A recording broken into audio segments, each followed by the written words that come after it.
Hello everyone, welcome to my channel. Please subscribe and hit the bell icon. Bold and Beautiful's Scott Clifton flashes back to his Father of the Year moment, gone horribly wrong.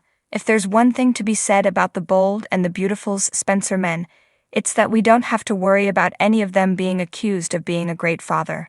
Bill's got a tendency not to know about any of his kids until they've already grown up, and Liam's so busy judging and flip-flopping between women, it's a wonder he has any attention span left for his kids. In real life though, Don Diamond has done an incredible job of raising 7 boys, and Scott Clifton just took to Instagram to submit his nomination for the coveted Father of the Year award for 2023. He may want to rethink entering this clip, though, or maybe not. It starts out normally enough with Clifton bouncing an oversized rubber ball with son Ford, taking aim at the ceiling to get the maximum kickback and launching it right into Ford's head, and that, kids, is why it's important to pay attention in physics class. That ball somehow hit the archway just right to seek out poor Ford, sending him flying back onto the couch. "Oh my God," Clifton exclaims. "Are you okay? Are you okay?" "I'm so sorry." When Ford assures Dad with a laugh, "I'm fine," Clifton lets himself move through the shock and take in his son's amusement. "From my point of view, it looked like it murdered you." The still aghast actor laughed nervously, reenacting what he saw. "And you went flying back on the couch." Check out the hilariously adorable clip below in which no one was actually harmed. We're pretty sure just about every parent out there has a story like this of playtime gone wrong. As Lawrence St. Victor responded with a slew of laughing emojis, "We've all been there, bro." Others chimed in on Ford's adorable laugh as he cracks up in the face of his dad's shock. And honestly, the fact that Ford brushed it off by cracking up is a testament to how much he loves and trusts his dad, so we take it back. This video is kind of the perfect entry for Clifton to win Father of the Year. He's certainly got our vote, at least he will once we stop laughing. Scott Clifton stood amidst the hazy mist of memory, his mind a swirling vortex of regret and anguish. The air around him seemed to thicken with the weight of his past, each breath laden with the bitter taste of mistakes made and irreversible consequences.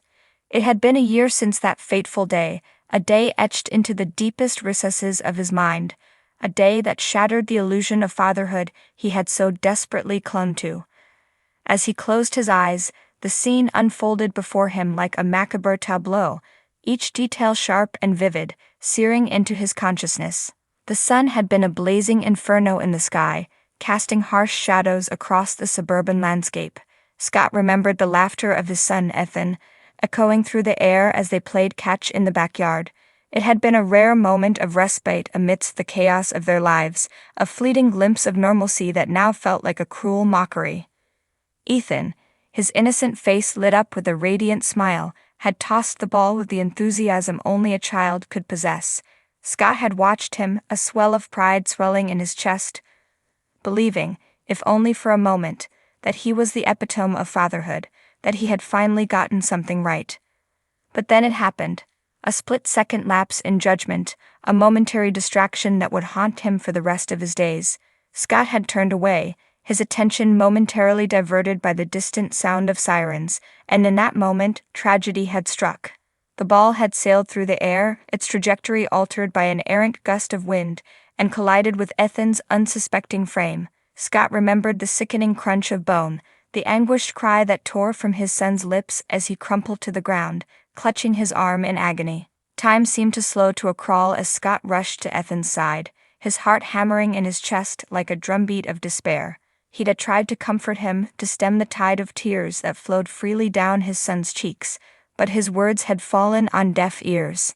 The guilt had consumed him, a relentless beast gnawing at his insides, tearing him apart piece by agonizing piece.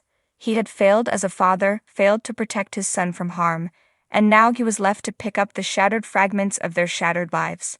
As Scott opened his eyes, tears blurred his vision, his throat constricted with the weight of his sorrow. He longed to turn back the hands of time, to undo the damage he had wrought, but he knew that such fantasies were nothing more than wishful thinking.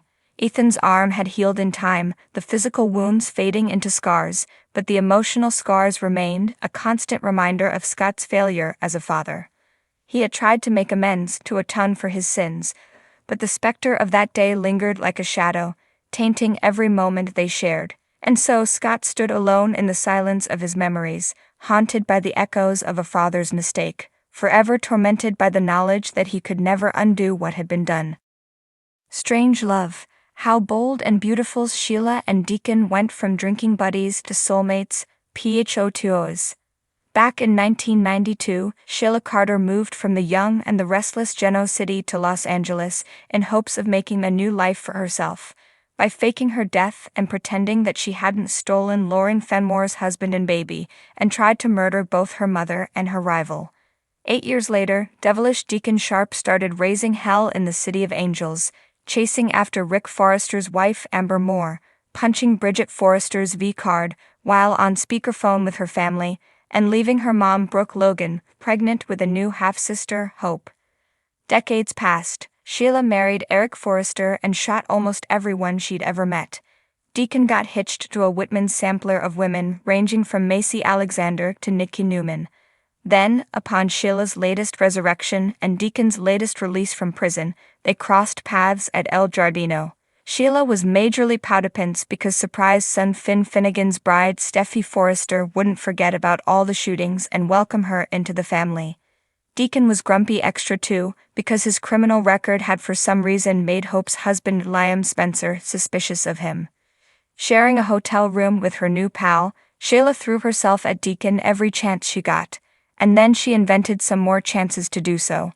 The thing was, he was more interested in rehooking up with Baby Mama Brooke, who at least that week was happily hitched to her destiny, Ridge Forrester, miffed that Brooke had joined the chorus of detractors singing, "Hit the road, Jack."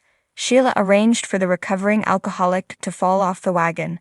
Unfortunately for the schemer, in her inebriated state, Brooke fell off the wagon and right onto Deacon's lips. Drama ensued. Upon discovering the dirty trick that Sheila had pulled on Brooke, Steffi vowed to tell her stepmother and Finn, and even people that didn't care.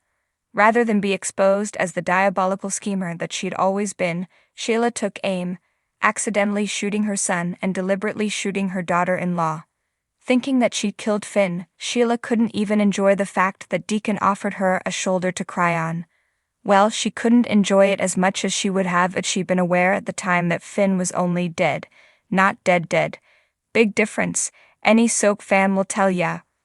By and by, Sheila was busted and arrested, escaped, cut off a toe to fake the rare bear-related death, found out that Finn's adoptive mother, Leigh Finnegan, was nursing him back to health, killed, lie, and seduced Deacon while in disguise. Yeah, it was a very busy time for the merry murderess. Given that harboring a wanted madwoman violated his parole all kinds of ways, Deacon wasn't too thrilled about having Sheila forcibly bunking at his hovel. On the other hand, he didn't so much mind the fact that the amorous psycho provided him with all the love he could make. Despite the fact that Bill was keeping Sheila from being sent back up the river, she continued to be drawn to Deacon. It wasn't that she didn't love Bill, she insisted, it was just that, when they went to bed together, it was tantamount to actually going to sleep. After Sheila confessed to killing Lance Day, Bill revealed that, mwahaha, he'd been playing her all along.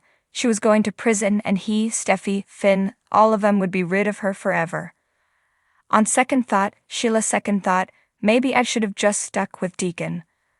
Understanding the position in which he'd been put, Sheila forgave Deacon for his part in her arrest, and though he knew it defied logic, he still had a soft spot for her. If only things had worked out differently for them.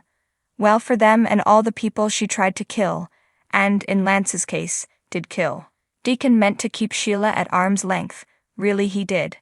But doggone it, he just couldn't quit her. As the lovers could have predicted, Sheila's friends' victims did not line up to throw them an engagement party. Daddy wouldn't be swayed, however. He was hell-bent on putting a ring rather than cuffs on it. Desperate, Hope went so far as to cut out Deacon from her and her kids' lives. But even that blow didn't knock any sense into his head. All she could do, then, was plead and replead her case that there were lots of women in LA who took less of a shoot first, ask questions never approached to life than Sheila did. Sheila was sure, really sure, that all would be forgiven when her stalking of Finn resulted in her being in the right place, the beach, at the right time, Kelly's near drowning. to do a good deed, fishing her step-granddaughter out of the sea. Sheila was wrong, really wrong. Sheila being Sheila, she couldn't resist the opportunity to splash around in hot water by approaching Kelly while she was on a playdate. Steffi's response: let's just say that somewhere her namesake grandmother had to be smiling.